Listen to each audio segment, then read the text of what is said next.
Bonjour, Guillaume Gréma, responsable légal de l'association Effet de serre toi-même qui travaille sur les questions du climat depuis 19 ans, puisqu'on va fêter les 20 ans de l'association la semaine prochaine sur le bassin de vie de la métropole Rouen-Normandie.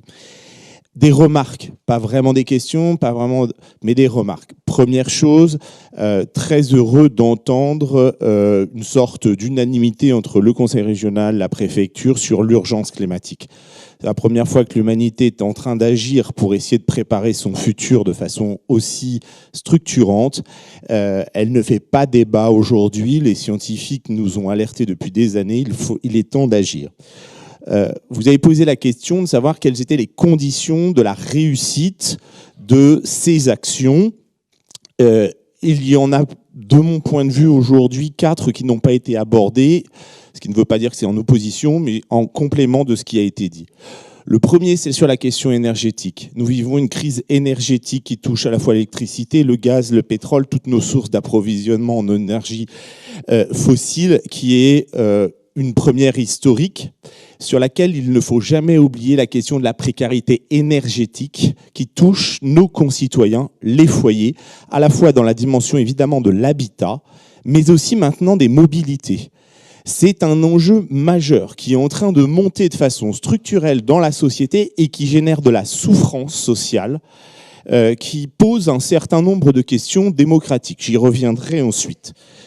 Sur ces questions de mobilité, évidemment, je suis obligé, puisque nous sommes une région qui est aujourd'hui en attente d'un arbitrage ministériel de la part de M. Vergrit, ministre des Transports, sur la question de la 133 à 134, et dans la présentation, merci d'avoir présenté les transports comme étant aujourd'hui un des postes d'émission des gaz à effet de serre les plus importants et un de ceux sur lesquels nous avons du mal à maîtriser les choses et qui sont essentiellement dus aux routiers. Oui, il faut arrêter ce projet à plus de 50 000 tonnes de CO2 par an en plus par rapport à cet objectif des politiques climat. Et bien évidemment, aider au développement du report modal des marchandises, des personnes, via le ferroviaire. Là-dessus, il y a un vrai consensus de territoire et institutionnel de tous les acteurs. Allons développer nos consensus de territoire plutôt que d'aller sur des dossiers qui vont nous cliver. C'est vraiment là qu'est l'intelligence de territoire. Je dirais un petit mot du vélo en milieu urbain, puisque la métropolisation de nos territoires nécessite une vraie prise en compte des transports doux. Un mot pour dire que tout cela ne fonctionnera que si on est capable d'améliorer la démocratie.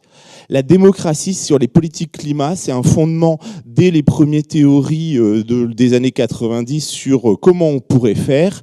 Il y avait cette clé, ce terreau absolument essentiel de la démocratie.